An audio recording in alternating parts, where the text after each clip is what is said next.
Hi everyone, back again with another Dalek design video. I wanted to go ahead and discuss some behind the scenes stuff from my most recent video, the Daleks Paradigm Reanimation of a scene from the first episode of the Daleks YouTube series, where I took the designs and replaced them with some slightly tweaked Paradigm Dalek designs.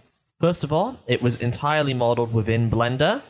Every single texture was a procedural texture created through Blender, and it was rendered using Eevee. I feel like a lot of these videos that people do where they reanimate this scene, it to a small extent, and I'm not saying this is about anyone specific, it feels like a bit of a diss on the issues with the original animation. I think that those animators, considering the constraints of budget and time that they were under, did a magnificent job. So I wanted to make sure that if I animate any scenes from that specifically, I have a visual approach to it that is notably different than the goals of the original animation. In this case, I tried to reimagine it as though the Dalek paradigm had actually succeeded in becoming the main Dalek design of the show going forward. The Daleks from Daleks and Time Lord Victorious aren't technically the exact same design as the average 2005 Bronze Dalek design. They were a slight redesign, mainly changing the neck and the ear lamps, done by Dave Ladkin, and then new color choices that, to my eyes, mostly seem to be homage to the original 60s color. The drones, they're all silver and gray, with blue accents specifically on the Dalek balls. So I decided to take a similar approach to my redesign of the Paradigm Daleks. In this case, the obvious inspiration for the colors was the Daleks from the 1960s Peter Cushing movies. Rather than looking at the TV series at the time, the Paradigm Daleks were already something of a homage to those designs. I also decided to make some small design alterations. First, I changed the dome lights. So basically, I just made them a bit wider. The goal was, rather than the thinner lights that are on the original Paradigm design, to create something where the shape was reminiscent of the big, wide lights that are on the Daleks in the Cushing movies. I changed the neck slightly. The main noticeable change is the metallic rims. I also completely redid the base from scratch. I changed the shape of it entirely to a shape that's more reminiscent of like that classic Dalek Invasion of Earth and the Dalek movies bases, with the sort of rounded front. Aside from that, I kept everything the same about the original Paradigm design. The intention was just to be like, well, okay, if this design had stuck around, what would this animated series have looked like? You know, the Daleks are now bold and colorful, so I went bold and colorful. The drones obviously just look like the drones from the first Peter Cushing movie. Simple as that. I then decided to homage some other lesser-known Dalek designs over the years with further Daleks. So the Time Squad features a Dalek known as the Time Commander. Looking for a cool commander design, I decided on what's known as the Red Top Dalek. This was one of the Terry Nation estate Daleks. This was a Dalek that Terry Nation, who created them, actually owned and would like hire out to charities and stuff like that. So I decided it would be fun to use that color scheme from like a well-known photo shoot back in the day. Simple as that, really. Just wanted to have a cool standout design for a commanding officer, essentially. Meanwhile, the Empress Guards, I was sort of stuck on for a while until I came across the Dalek that Miss Madame Tussauds used to have. This was a very weird Dalek with a very weird base, and it was sort of not very accurately constructed to the one scene in the show. But I rather liked the soft blue and the black, so I went ahead and decided to see what the paradigms looked like in that color scheme, and I liked it. So I went with it. I know traditionally they have a black dome on them, but I didn't go with that for a couple reasons. First, there's another Dalek who we'll see later who does have a black dome, who wasn't in the finished animation, but I had modeled and was planning on having in there. And also, once I did the black dome, it wasn't very obviously the Tessard's color scheme, and I wanted to keep the homage going. The Dalek Scientist, meanwhile, is the first Dalek with additional design changes done to it. The color scheme is New Dalek Paradigm Scientist. The orange was a fun color, and I said, well, what if I made it more orange? I decided to use the blue as a contrasting color because blue goes nicely with orange, and I just liked how it looked. So this is one that I just came up with myself. Additionally, I gave him a claw. The claw is a homage to the claws from the Daleks in the classic Peter Cushing movies. The claws themselves are exactly the same, except I've gone ahead and made it a claw with 3 little fingers on it. And then the eye has some additional little eye lights on it. This is taken from the Time Lord Victorious design for the Scientist, which also had like 3 additional little eyes attached to it. I thought it would be good for the specific members of that squad to have some specific features. Alright, now it's the big boy, the Emperor. Trying to decide how to approach this guy was tricky at first. I wound up keeping the same base and then the exact same setup for the midsection where the arm and the gun come out of. All that's identical. I then added a small extension underneath it and changed the top of that midsection to allow me to put the big ball head. And then the base, I just used the same measurements and I dropped the height down so that it could have 3 rather than 4 sort of balls, but have all the same distances other than that and keep the specifications as close as possible. I didn't want to mess around too much and possibly ruin the paradigm dimensions, sort of that specific look and aesthetic. I wanted this to very much not just be a Golden Emperor design, but a new Dalek paradigm, Golden Emperor design. And then the head, I just enlarged the dome of a Paradigm Dalek and said, okay, well, if I flip it upside down, that's sort of the basis of the sphere.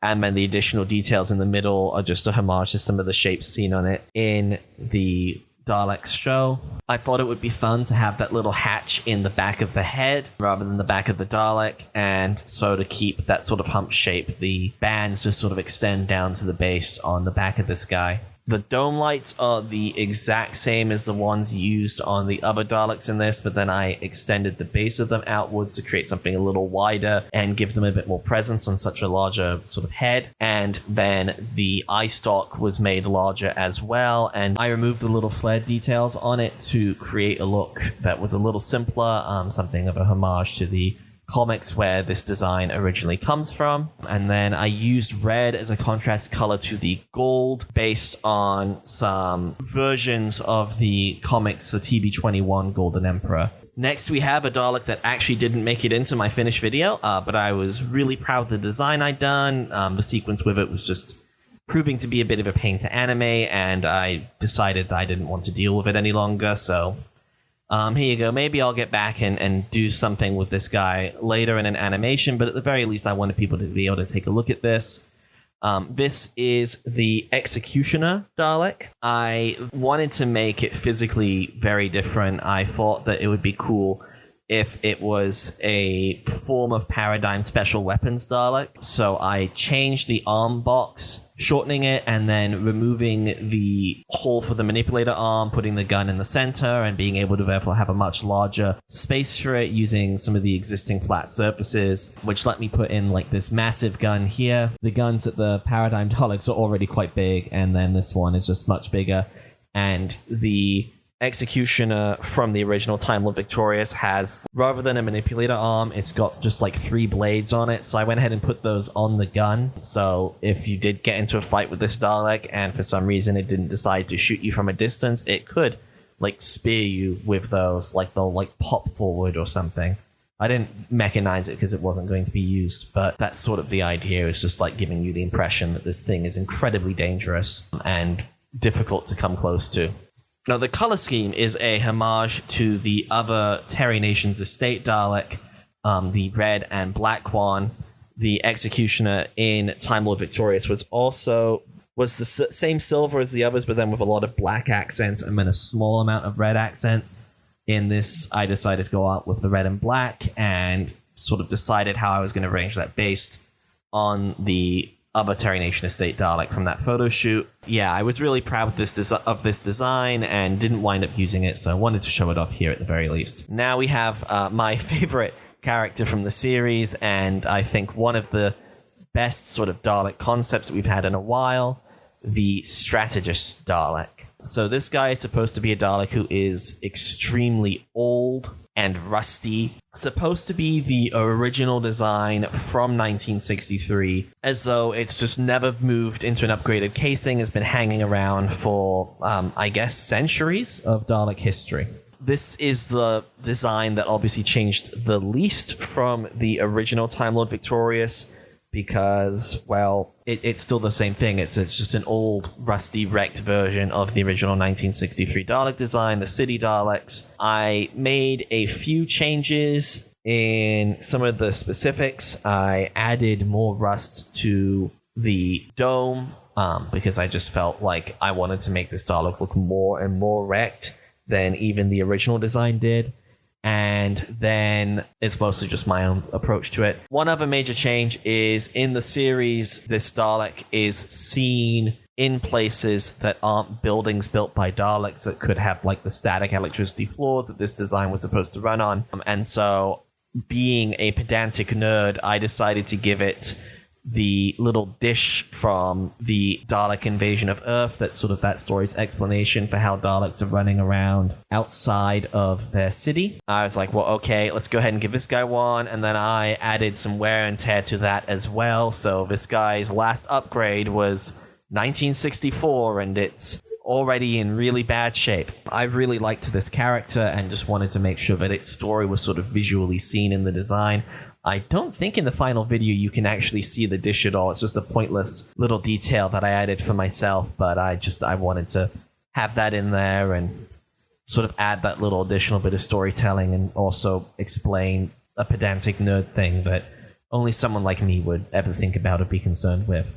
All right, finally, some people commented saying they liked the ship design that I did for the Daleks. So I think the most obvious visual thing is the iridescent texture that I used. I wanted it to be bold and colorful, the same as the Daleks inside it, but I couldn't decide on a specific color. And then I just thought, well, what if it's all of them? What if I do something like this where the color shifts? And so I sort of get to have my cake and eat it too. I was specifically inspired by the cover of a old copy of Dune Messiah, where ship's very close to this. I saw that cover and said, wow, that looks like a Dalek saucer.